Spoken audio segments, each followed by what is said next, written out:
Welcome to Built to Go, a Vanlife podcast. I'm your host, Jeff Wagg, coming to you from the College of Curiosity.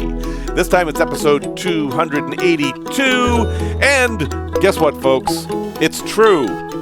It really is true. I've been wrong. All along. Well, I have a little bit. And we're also going to talk about a product review of a strange thing I've never seen in anyone's rig, a tale from the road involving me looking for a rock, and places you can stay in the winter. It's going to be better than how that sounds. But first, some business. I am about to go to Malta. Malta is a country. It's also an island in that country, and I'm going to go visit there as a scouting mission to see if this might be a good place to retire to. But while I'm there, I'm also going to check out the van life scene, which I don't think is terribly huge because it's a very crowded island and you can take your van there. But I think if you're going to go to Malta for van life, you're going to stay at the one campground they have because parking on the street is not going to be pleasant. But because I'm going to Malta, I will probably not be able to do a podcast for every week this month. I haven't figured out how that's going to work out. Just a warning there. That said, let's just get right into the things I've been wrong about that I've encountered. I love being wrong because being wrong is a gift. And by that I mean that the moment you know you're wrong, you have more than you did before. You have more information. You're more right. So every time that you're wrong, you're better off than when you're right but actually wrong and don't know it, if that makes any sense. So all of these things I'm about to talk about are things that I either was just flat wrong about, or things that I was incomplete about, or things that I think maybe we need to talk about some more. And as always, I invite any of you who catch me saying something wrong or incomplete or not considering something to please get in touch at jeff@builttogo.com. That's 2 T's, not 3, not 1. We are all in this together, and the point is to encourage each other to get out there and do the things that people want to do as good as possible. That's some terrible English there, but the sentiment remains. First thing, and I have to thank JR for bringing this to my attention. We never actually got to have a phone call, but I managed to have a little bit of an email conversation with him, and I got his point. JR wrote to me a couple of weeks ago basically saying that my idea about running the 5-volt circuit around my rig doesn't make sense. And I thought, well, why not? I need all these 5-volt outlets in places. Why not just run a 5-volt circuit? And then he pointed out some very basic things that I had forgotten for some reason. And the fact that he's an electronics technician made me think that maybe he knows what he's talking about. and it does. And here's the thing. It's something I've talked about on the show. When you lower the voltage, you increase the amperage. That's just how things go. And while 5-volt things generally aren't high amperage, the requirement for the wires changes. If you do a long 5-volt run, you need really thick cables because the loss from voltage loss, which is a thing that happens over long runs of wire, is going to be not only large, it's going to be very consequential. Because with only 5 volts to work with, if you drop down to 4.5 volts, things might start acting funny, and it's not going to take very long to do that. Now, you can go to any truck stop and buy a 10-foot USB cord, for example. But you're never going to see a 75-foot USB cord. And that's partially due to this. So based on JR's comments, I did the math, and it turns out that you're actually better off running a 12-volt circuit with adapters for 5 volts right at the point that you need them. And while this seems very inefficient to my brain because each one of those points is a loss of energy, the energy you're losing there is not consequential to what you're doing, meaning that your voltage to the device is going to stay the same, which is the important part. And you don't have to use as big wires. You're going to generate some heat, of course, and you are going to lose some efficiency. But if you're starting with a 12-volt battery, basically we're talking about like a cigarette lighter plug where you need it with a USB adapter plugged into it. Or what I think I'm going to do is I'm going to hardwire USB outlets that feed into a 12-volt fuse block. It does seem inefficient to my brain, but I understand the wiring, and this actually will make sense in my rig, and it would make even more sense if your rig was larger. If you're in a little tiny, tiny, tiny rig, it maybe doesn't matter so much, but even if you're doing a 20-foot run, that's probably too much for 5 volts. So that's something I was wrong about, and I may have figured out had I actually gotten down to that part of my build yet, which I haven't. So I will keep reporting what I've discovered about this 5-volt circuit idea. But right now, based on JR's comments and my research, the proper way to do it is to run 12 volts and then convert it to 5 as close to the use point as possible. And I've got different thoughts about how exactly to do that. Because unfortunately, the thing about this is that technology is changing. And even my Airstream, 2018 Airstream put USB outlets all over it, but they're the old ones that are USB-A, the big rectangular ones, but they're also low amperage. So they're giving off, I think, 1 amp of power at best, and that's just not enough these days. It takes forever to charge your cell phone off of a 1 amp charger, and yeah, it'll power a light or a little fan, but they're kind of obsolete. If I ever want to charge my phone, I have to plug in an adapter right next to the USB outlet, which seems silly. So there's a lot to think about here. I will keep revisiting this topic. Know that it is not a good idea to run a 5-volt circuit from your 12-volt battery. Run the 12-volt circuit and then add 5-volt taps off of that. Another thing I forgot to mention, this wasn't really a mistake, this was an omission, was about heat pumps. The easiest way to think about them is a reversible air conditioner. They can pump heat out or in, basically. It's literally how the technology works. They just reverse, and they do work, and they make sense in some cases, and a lot of air conditioners for RVs now come with them built in. In fact, the newest Zero Breeze, Nelly tells me, has a reversible heat pump in it. So you can actually have the Zero Breeze make heat, but they're not really that good at making heat. As I mentioned earlier, they use a lot of power to do it, and you're almost better off just using a regular old toaster-style heater. But the other thing is that they are only efficient at certain temperatures. So if it goes down to 50 degrees Fahrenheit or, maybe 12, 13 degrees Celsius and you want a little bit of heat, yes, they'll work and they can warm up the room. But if it's below freezing or even close to freezing, they simply won't work. So this would absolutely not be a solution for anybody trying to do winter camping or anything like that. Heat pumps will not work. Now, if you have a heat pump in your home, it's a little bit different, and then there are geothermal heat pumps. We're not talking about that. We're talking about the portable ones that will fit in your vehicle. They will not work if the temperature is too cold. If you're going to stay in Florida and you just want something more convenient than efficient, yeah, okay, it might work. But if you're traveling around the country, Montana in the winter, no. You will not be using your heat pump. It simply won't work. I also failed to mention in the heat episode about the 2 different kinds of propane heat and how they affect your life in the van. So there's the RV style of propane heater, which is exactly like your one in a home. It's a furnace that burns gas and heats up a tube, and air blows through the tube. It exhausts gases outside your rig, and then the hot air comes inside. They make a nice dry heat, and you don't have to worry about any carbon monoxide or anything because that's all going outside the vehicle. They're big, they're expensive, they use a lot of fuel, etc. That's why RV companies use them. They're easy to understand, and they're the most home-like. But when you get into the Mr. Heater Buddies and the Olympian Wave 3s, the catalytic heaters, and this applies to the butane heaters that I didn't even talk about, they work, they're more efficient, but they also pump a lot of moisture into your rig. Whenever you burn something, honestly anything, but especially propane, butane, any flammable gas, you're going to get a lot of moisture, even if you're catalyzing that gas versus burning it. And I talked about that before. The chemical reaction combines hydrogen and oxygen, giving you H2O, which gives off heat, but also produces, water. And that water vapor gets into your rig. So if it's cold out, if it's very cold out, and you're using one of these heaters, and you've managed not to let the fuel get cold enough so it can't off-gas, that moisture is going to condense on any cold surface in your rig, and it's going to turn to water and then possibly ice, and it's a mess. The difference between a rig heated with a traditional RV furnace-style propane heater and a catalytic propane heater in the winter is dramatic.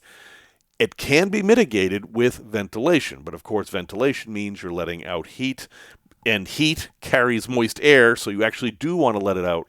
So you got to do some math there. If you have a big propane tank on your rig and you have a big rig, a traditional propane furnace style heater is almost certainly superior to a catalytic heater. But in a small rig like a minivan or something where you're going to move this thing around, there's obvious advantages to that. So you just have to weigh what you're trying to do and what makes sense. But do ventilate if you're using a catalytic heater. That cannot be overstated. There are many people who think it's never safe to run one of these indoors. Other people do it all the time. You have to make your own decisions there. But no matter what your decision is, make sure it includes ventilation. That's super important. The next thing I was wrong about, I'm not sure I'm wrong about, but it does deserve more discussion. And this is something I've been doing for years, which is using windshield washer fluid in my cassette toilet and in the traps of my rigs for winterization purposes. To be very, very clear, windshield washer fluid never touches any surface that has fresh water. Ever. It doesn't go in the freshwater tank. It doesn't go in any of the lines. None of that. It is only going in places that I would never drink from, basically. So drains, the toilet. No, I do not drink from the toilet. You'll be happy to know. And it has worked great. But there's a lot more to the conversation than that. First off, not all windshield washer fluid is created equal. You can actually buy windshield washer fluid that says good to 32 degrees Fahrenheit in the States. That's called water. Water is good to 32 degrees Fahrenheit, and you don't want that. I mean, sure, if you live in Key West and it's never going to see freezing temperatures, that stuff's fine. But anywhere you're going where it can freeze, you don't want that anywhere. You don't want it in your car. You don't want it in this weird method I'm using. So make sure you get a washer fluid that has a rating that is well below freezing, and you want it well below freezing. Like, if you're concerned about, well, it might go down into the 20s Fahrenheit or the -7 area Celsius this week, I better, add some antifreeze. And, oh, look, this one's good down to 15 degrees Fahrenheit or, -10 or whatever Celsius. Don't forget that it's going to get diluted. If you're pouring it down the drain or something, it's going to mix with water. And when it mixes with water, that number is going to go closer to the freezing point. So you want to buy the one that has the lowest temperature as possible, but you will notice that the price is directly related to that. And at some point, you're going to get near the price of just RV antifreeze, the pink stuff, propylene glycol, which is going to be safer and it resists dilution more. So that's always better. The only reason to use washer fluid instead of RV antifreeze is that it's cheaper. That's really all there is to it. So let's talk a little bit more about this. What is windshield washer fluid? It's water, sometimes a little bit of soap or some other kind of surfactant, and methyl alcohol, wood alcohol. This is the kind of alcohol that if you drink it, you go blind. It's also called denatured alcohol. If you want to read a really horrific bit of history, look up the history of denatured alcohol and how governments decided it was better to poison people than to let them drink alcohol. Anyway, but that's the stuff that's in there. You are pouring this stuff in whatever you're doing. That's why it should never touch anything you're ever going to put near your mouth. But alcohol has two properties that are not ideal for this purpose. One is that it evaporates. So in my cassette toilet, this is in an enclosed container. That's how cassette toilets work. You have a tank for the flushing fluid. And you put the windshield washer fluid in there, unless there's some venting in there, which there shouldn't be. It'll be fine. But if you use it to, say, fill your toilet, like you want to add like a cup in the toilet to like cover the seal for the winter, that can evaporate over time. And when you get there in the spring, you might just find a blue stain. And it would probably still have protected what you were trying to protect because it would have pushed the water out. But just know that this stuff evaporates and that can matter. The other thing is this is flammable. The alcohol is flammable, and the better stuff you get, the more flammable it is, because it's just simply going to have more methyl alcohol in it. That could potentially be a problem. If you're using this in some sort of a tank that is not properly vented, those fumes could build up, and if they encounter an ignition source, you could have a fire. It seems very, very unlikely to me, but the potential is there. I've been doing this for years and years and years and years, and have never had a problem. but I have to point out that there is potential for a problem. Now, the arguments on the internet about this stuff is all over the place, like many things. People are like, oh, no, that stuff's toxic, which it is. You can't let it out into the environment, which is a little bit silly, because when you think about it, and you go to the auto parts store, and you look at all the rows and rows and rows of windshield washer fluid bottles, where does that stuff end up? It goes straight to the environment. All that stuff is being dumped in the environment, every single bottle. It's being put in vehicles, and when people spray their windshields, that stuff goes out in the environment. And you could argue, oh, yeah, but it just evaporates. That's what it's going to do no matter where you put it. You don't want to dump it in a pond or anything like that. I mean, it will have a localized effect. But, yeah, as long as you're disposing of your gray water and black water responsibly at the end of the season, that is not a huge concern for me. Some people say it dissolves seals and stuff. I've never had that experience. Maybe somebody has. So anyway, I'm just giving you the information. You have to make the decisions. I am fine with using a decent quality windshield washer fluid for making my cassette toilets work in the winter. And also, actually, I use it to flush the toilet in my Airstream in the winter, because it works and I haven't had any problems. So there's the full story. Finally, this is something I'm going to say I was wrong about this, but it's really more just a more information situation. One of the best ways to heat your rig is with a space heater. In the US, you get these 1500 watt space heaters, and other countries have different ones because they have more power coming out. They have more voltage coming out of their sockets, so the wattages might be a little different. But in the US, the 1500 watt space heater is a very easy, cheap thing to get. And if you have power, it's a good way to heat your van because it's very, very dry and very easy to control. But there's a problem, and this is something that I'm just learning that every electrician already knows. Your outlets are rated for a certain amount of amperage, right? So in the US, your normal 110, 120 volt outlet is rated for 15 amps. There are others, but that's a normal rating.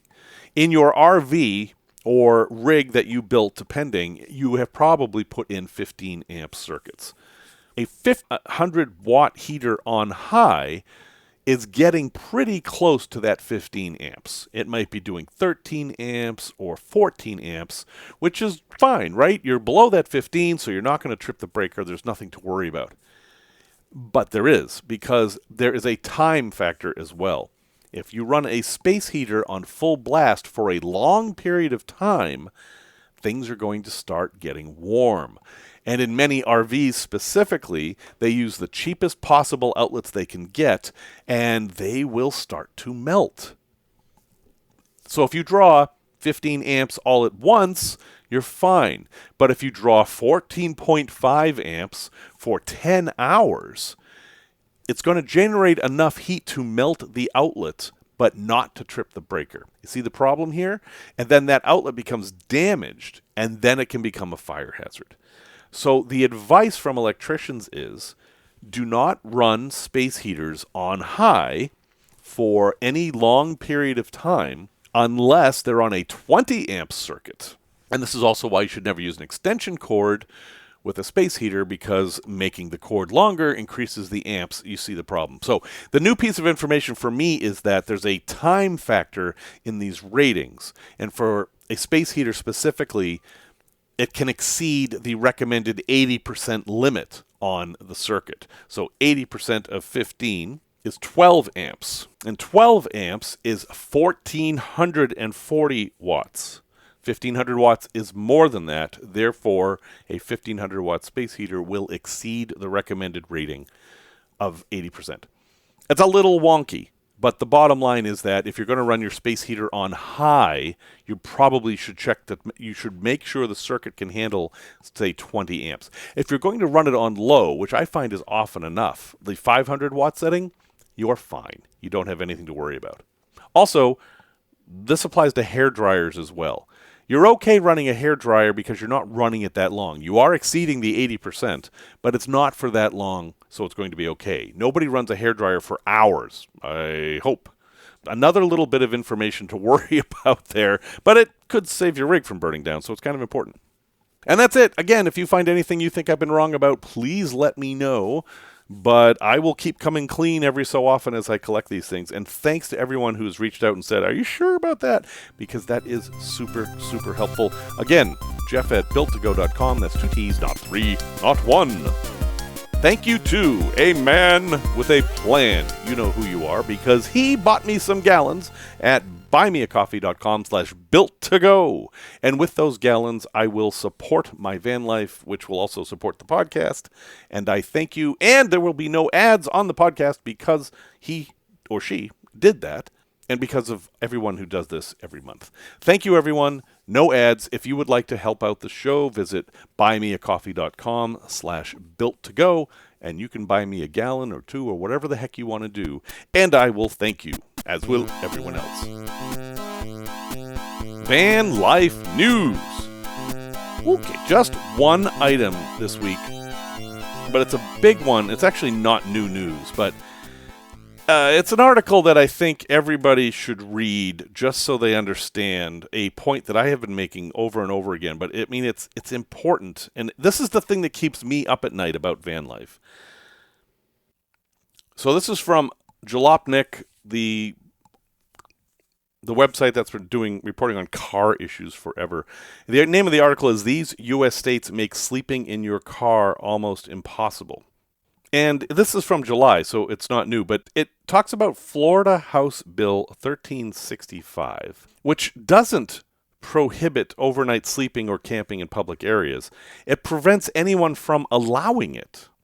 It prevents any county in the state from allowing overnight sleeping or camping in public areas. Instead of making it outright illegal themselves, they've made it illegal for anyone to say it's legal, which is an interesting legal thing to do. And they set up some exemptions for that if you follow rules. But one of the rules is that they have to have security on site, and there must be restrooms with running water, and there must be access to mental health services. Again, with all of these things, they're not coming after us, van life folk in general specifically. They're going after homeless folks. And this is their compassionate way of dealing with it. I don't know. The problem is that it affects us, and even though a lot of these places say that they will never, we would never, take somebody in just because they were sleeping in a rest area. No. The law says they can. And if you give an officer the ability to do something, some of them will use it for other reasons. This is one of my big issues with laws that are not enforced. They're only selectively enforced. It creates an opportunity for legal discrimination, and I think that's a big problem. But it highlights a bigger issue, which is that it's really hard to find out if it's legal to sleep in rest areas anymore. And I'll address that later in the podcast, but it is really hard. You can't just Google it because you'll get 6 different answers, and there's often no official source. What I found in my research was that everybody was doing this common thing on the internet and in scientific research as well.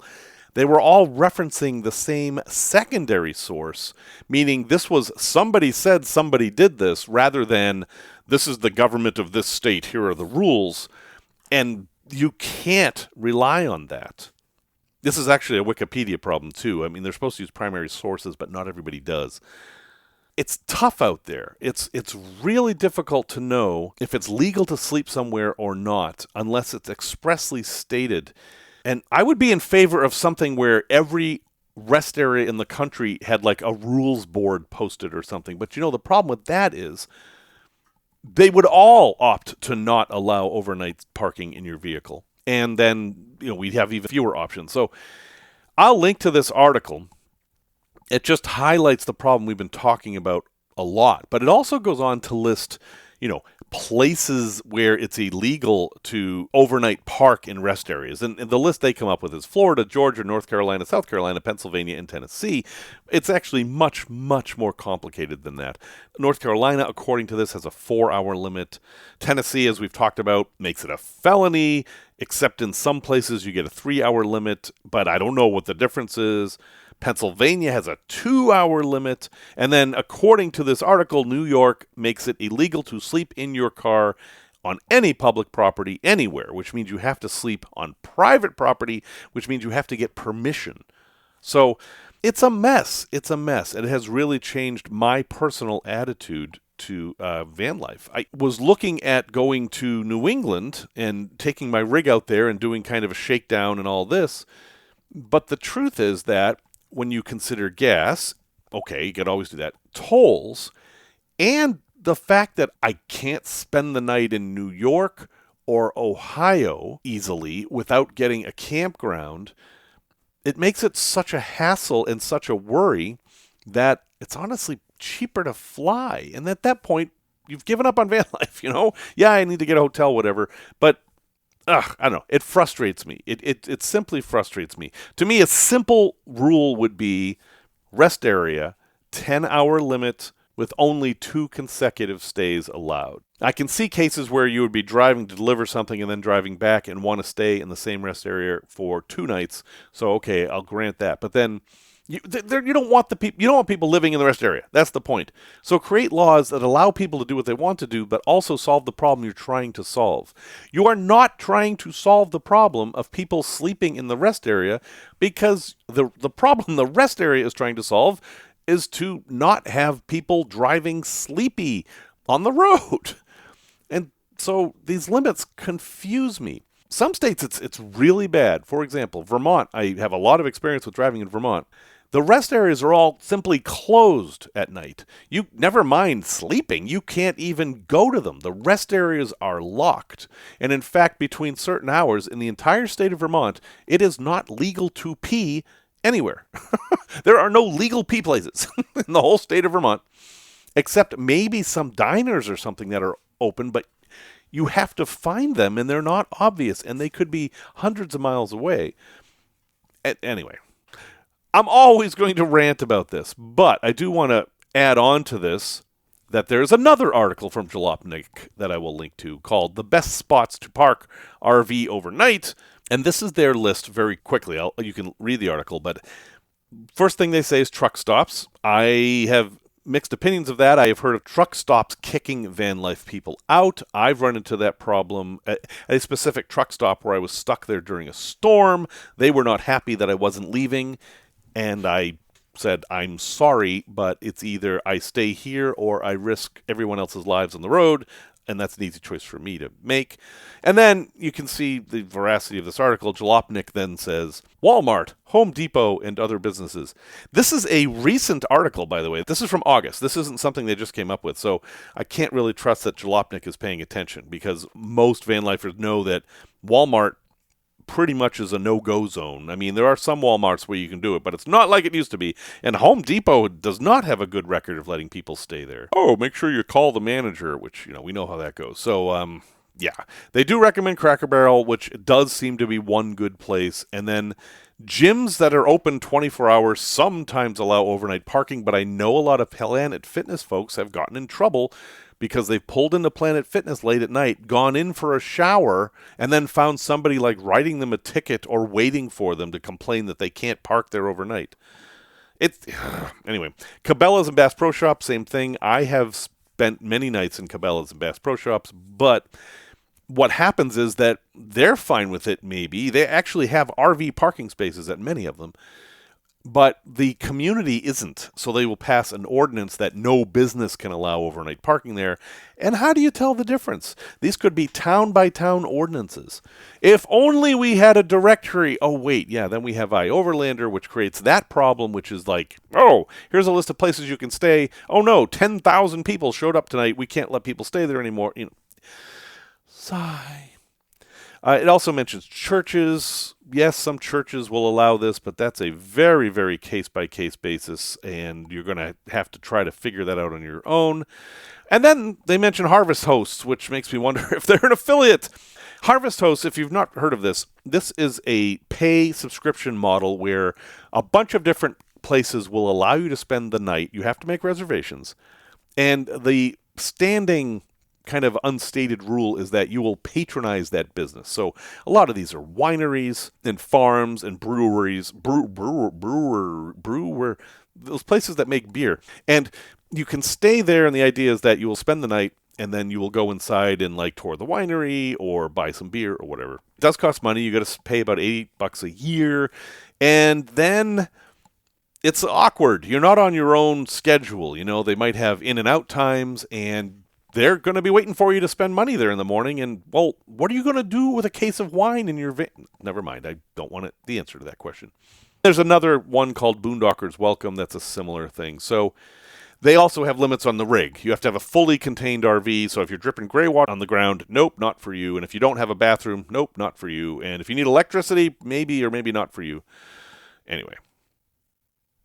And then the article goes on to list useful apps, which, we've talked about. And the point is that Jalopnik posted this article about here's all the places you can't stay, and then they got a lot of feedback saying, well, where can we stay? And the answer is not too many places. You really can't go out now and just figure out where you're going to sleep an hour before you're going to sleep. You have to make plans ahead of time and do research, and the information is not always going to be correct. And it bugs me, and I'm going to stop ranting now. How's that? Product review.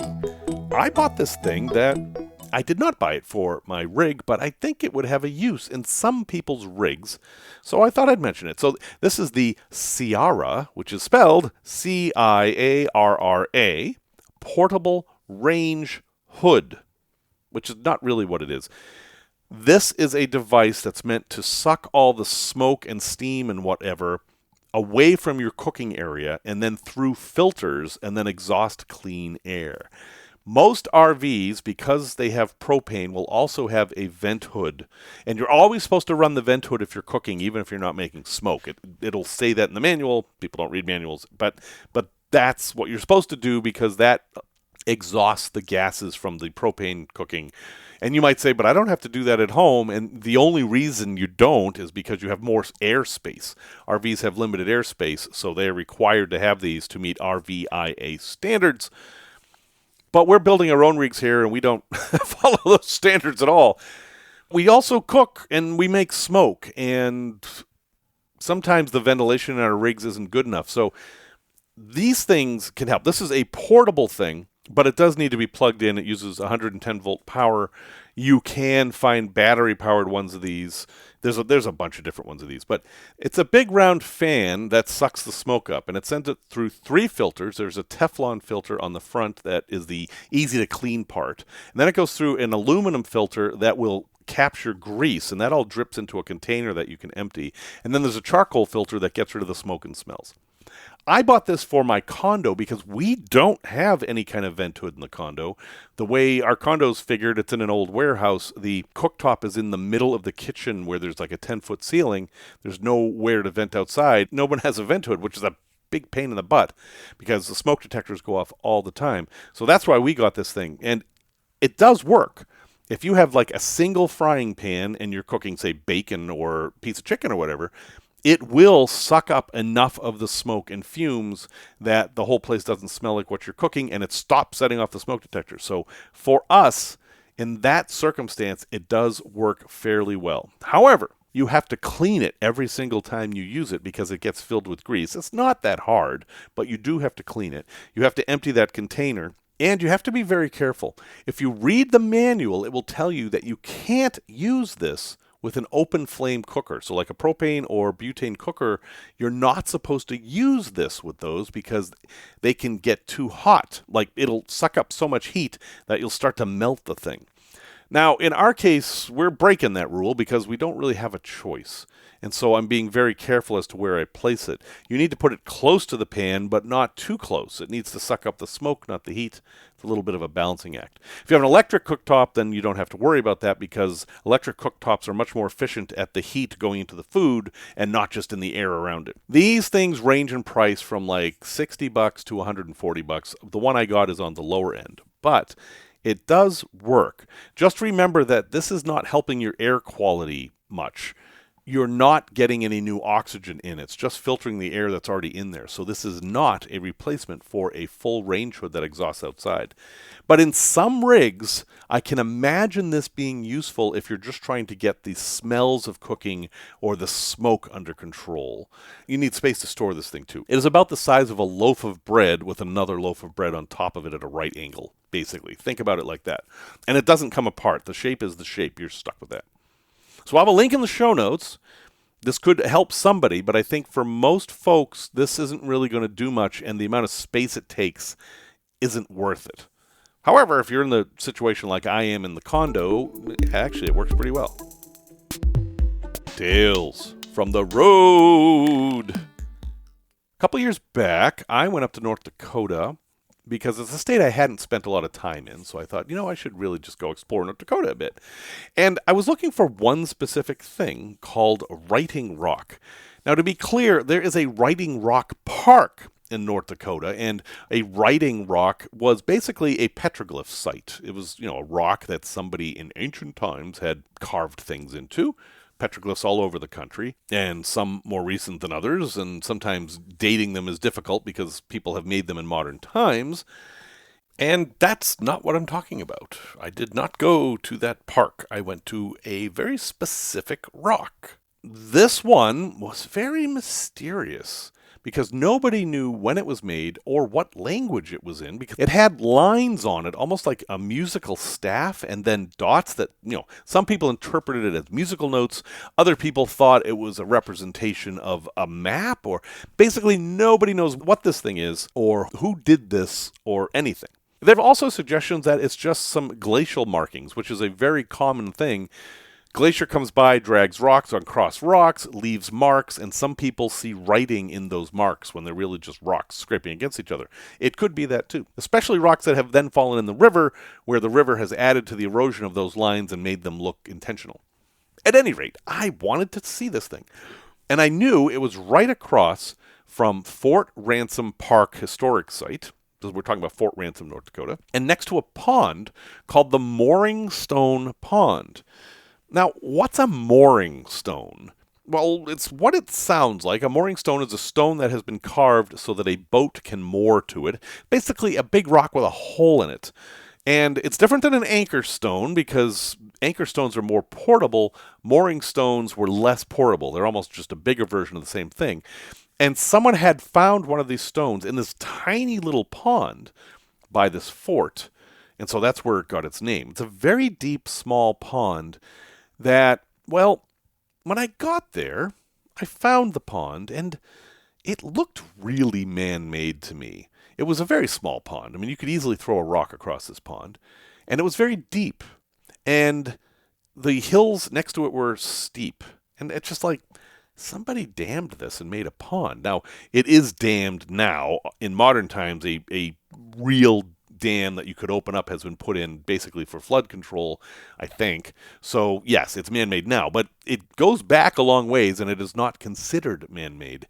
In fact, who would put a mooring stone next to such a small pond when this is the kind of pond that I don't even know what you would use a boat for in it so small?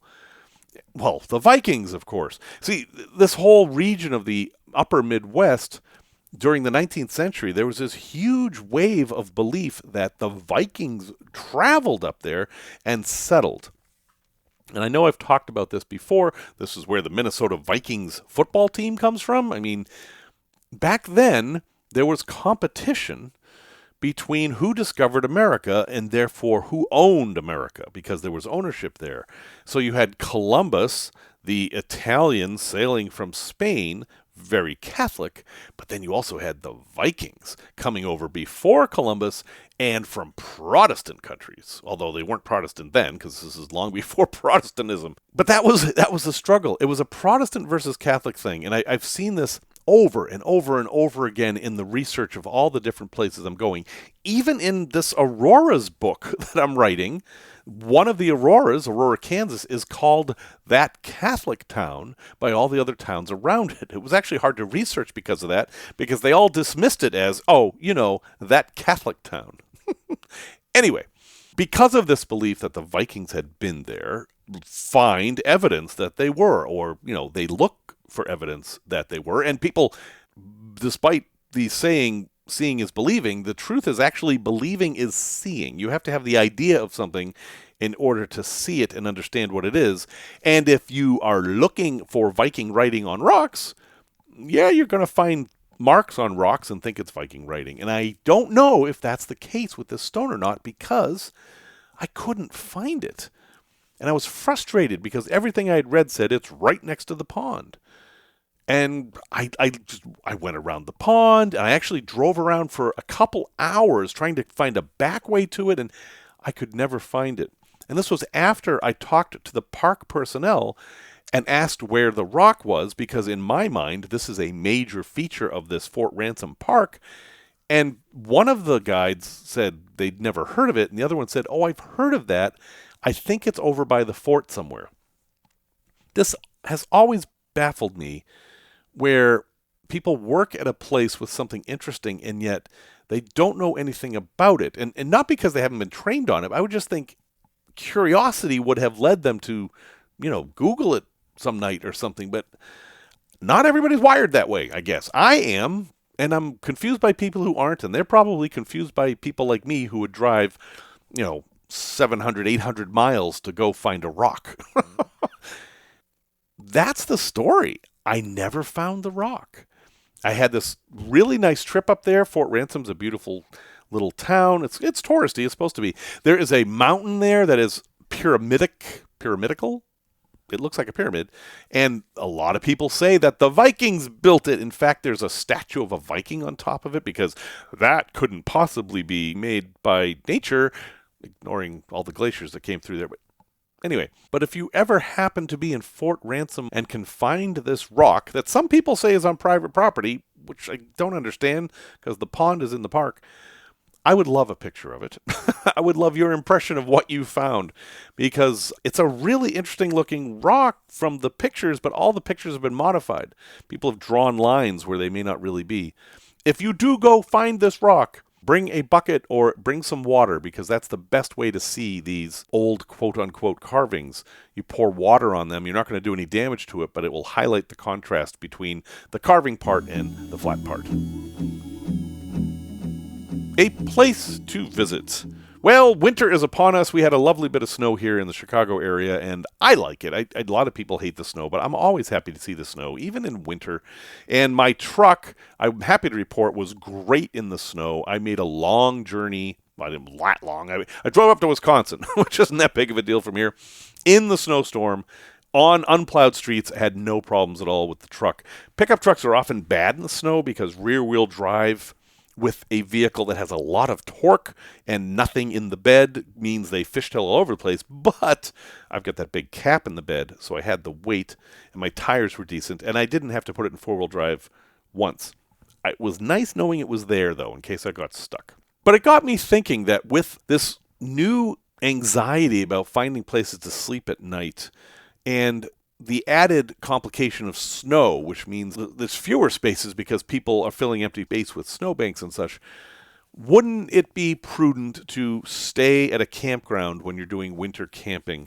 So I looked at that and like, well, how realistic is that? I mean, okay, sure, you can find winter camping in Georgia because their winter is pretty wimpy. Sorry, Georgians, I know those ice storms are hard on you, but Maine's got a different scenario. And there is not a really easy list, but I did find one that's fairly reliable, and it's KOA. KOA, the most commercial of all campgrounds, they have a list of sites that are open specifically in the winter, and I have added that into the show notes. You can just go to KOA.com and search for KOA campgrounds that are open all year. That's the wording, not winter, all year. And they will list them by state. Problem is, and it's not really, it's the problem that we started with, not every state has KOA campgrounds that are open in the winter. I found some in most states, but New England was particularly hard. There's some in Connecticut, and by some I mean one, and there's one in Maine. But Massachusetts, Vermont, New Hampshire, Rhode Island, nothing.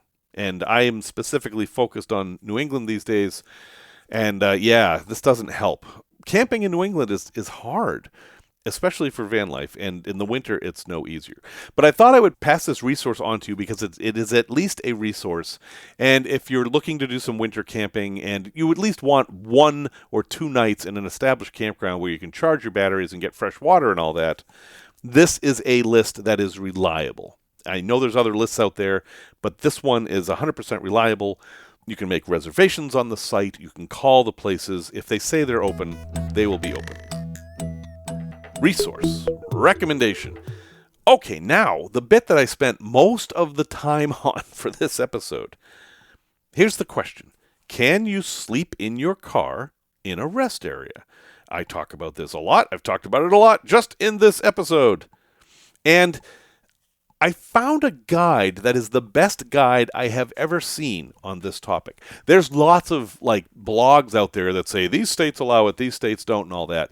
And that information's almost instantly out of date because all these states are changing their rules, or if it's not out of date, it's incomplete because some states it's rest area by rest area. Oh, that one's fine for overnight. No, that one's only half an hour. No, that one, no. And there may not be signs. It's this unwritten rule that you're just going to have to find out. This is not a slam dunk resource for figuring it out, but it is the best resource I've found. And weirdly, to me, it is from EcoFlow. EcoFlow, the company that makes batteries and little air conditioners. I guess they think it's wise to post Vanlife articles and then that will lead people into buying their products, which they're not wrong. And indeed, at the very bottom of this considerable article, they're like, what about power? Did you know that EcoFlow makes power banks? Which is fine. I'm not complaining about that. I just think it's funny. Most of those articles are just AI garbage, They're like, AI, write me an article about sleeping in the winter at night. And then they copy and paste it and put their ad at the bottom. This is actually a very, very good article. And it explains a lot of things that people have questions about. For example, what is the difference between camping and sleeping in your vehicle at night? They explain that. And this is what I have always interpreted that to mean, is that camping is sleeping outside your vehicle, setting up a tent, setting up anything outside, or cooking outside even. That's camping. Sleeping inside your vehicle is literally that. You are sleeping inside your vehicle. And this article agrees with me. That's why I like it. But then they talk about the difference between picnic areas and full-service plazas. What is the proper way to use these places? For example, trash. Should you take your 30-gallon trash bag and dump it into a trash can at a rest area? Is that even legal? I mean, actually, it's hard to say. Some places say no household trash. And my interpretation of that is that it would not be legal to do that. My personal policy for that kind of thing is that I limit myself to never disposing of more than a single grocery bag size amount of trash at any one place, which is kind of a lot of trash, but I feel like that doesn't push the limit too far. So every time I get gas, I throw away whatever trash I have. And by keeping up that way, it's hardly ever more than a bag that size. I'm never going to take one of those giant green hefty bags and kind of stuff it in there, which people do. They absolutely do that. So that's an etiquette thing. These days, unlike the old days, camping, literally setting up a tent and camping on the lawn of a rest area, is almost universally prohibited. So I would not even consider that. Unless you're going to go full camping with Steve and sleep underneath the propane tank in the back of the rest area behind a collection of empty pet food cans or something, that is out. Also, a couple other things. Do not have fires. Forget that. Don't do anything outside your van, basically. That would be the rule. That's my rule, and I think that's the sensible rule. And then don't drink alcohol in the rest area. You can get into all kinds of trouble there. And if a cop wants to give you trouble, holy cow, drinking alcohol in a rest area, whether inside your vehicle or outside your vehicle, is a big problem. So I would treat those as no alcohol or any other substance areas. And then, of course, you are not going to sell goods or anything like that. Don't busk. Don't busk at rest areas. That's not a good place for that. The part I really like is they have a big table of state by state by state by state what you can do. And it's actually detailed and nuanced, which I've never seen any other site do. For example, Georgia. Is overnight parking permitted? And it says, yes, in rest areas only. Okay, that's good to know. Official maximum stay limit. No official limit at rest areas, which is good. Although, if you try to move in there and stay there a week, you may get some attention. And then in the notes, it says, overnight parking is prohibited at visitor information centers, which are not open 24/7. So what is the difference between a rest area and a visitor information center? And I have learned this over the years. The rest area that you see as soon as you cross the border is a visitor information center, and they often have separate rules because they get crowded and they can fill up. You would want to stay at a standard rest area, which would be something down the road. So if you're thinking, oh, geez, I'm in Florida, I want to get out of here, I need a place to stay, I think I'll stay in Georgia, plan to drive maybe 45 miles past the border and stay at that rest area, not the one that's right over the border. The ones right over the border are going to have the most police activity anyway, which you might think is good for a security standpoint, but is bad if you don't want hassles. One of the ones that's funny on here is Hawaii. Is overnight parking permitted in rest areas of Hawaii? And the answer is not applicable because Hawaii does not have rest areas. They don't have any highway rest areas. And if you think about it, that kind of makes sense. Again, this isn't perfect. Stuff changes, but this is the best resource I have seen on this topic. And I'll have a link at the show notes. It's ecoflow.com and then, well, big long URL. But if you want to search, it's Guide to Overnight Parking at Rest Areas is the name of the article. Good stuff, and I hope EcoFlow keeps making actual quality articles because that's the best way to drive business. People will detect the AI garbage and shun you. And one last thing, this is a little strange. Someone contacted me on Facebook Messenger and introduced me to a song about van life, and due to some Facebook glitch, I could not reply to them or talk to them at all. I believe their name was Greg. And Greg, I'm sorry, I don't know what the problem is. If you want to get a hold of me, send me an email. But Greg said that he found the perfect van life song. And so I'm going to link to that in the show notes because I can't play it on the podcast without getting in trouble. But it's a song by Willi Carlisle, and it's called, well, Vanlife. Official. And I think many of you who've spent hours on the road will find it kind of humorous. Well, folks, thank you very much for listening to episode 282. Music, as always, is by Simon Wagg, who has had a bit of a tragedy. The apartment next to his burned down, and his is unlivable right now, and he does not have a van. So any thoughts you'd like to send out into the universe for Simon would be welcome, but he's okay. He's found a place to stay, and everything's getting fixed up. Until next time, remember the words of Norman MacLean, who said, "This is a good way to live and die, maybe the ideal way for any of us. Excitedly finding we were wrong, and excitedly waiting for tomorrow to come so we can start over."